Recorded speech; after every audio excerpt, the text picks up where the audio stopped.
Hey, I'm Dwight Joy from RU4 Homes Group in Gainesville, Georgia. Just a little bit about my background is I have the privilege of running a sales team in Gainesville, Georgia. And we originally started with a ministry called RU4 People. And we sit down and watch God work all over the world in places like India, Cambodia, and Nepal, places among the unreached people groups. And we thought, God, how can we fund this ministry besides traveling the roads, raising money the traditional ways? And that's where the idea of RU4 Homes Group come about.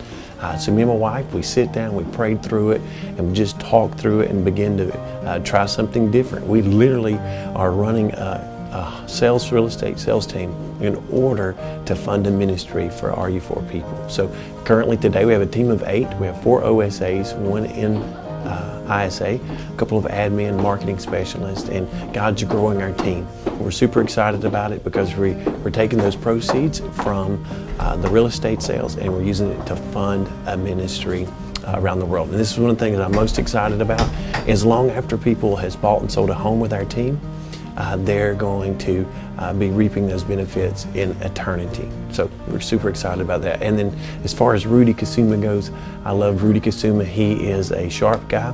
The Bible says iron sharpens iron as one man sharpens another. So I love Rudy, and I'm just learning from him every time I watch one of his videos or I sit through one of his lectures, but I'm learning from him, and he's sharpening us and helping us be able to serve more people. So great privilege being here and seeing this office for the first time with my own eyes live, and just a great job to Rudy and the whole team. Thank you.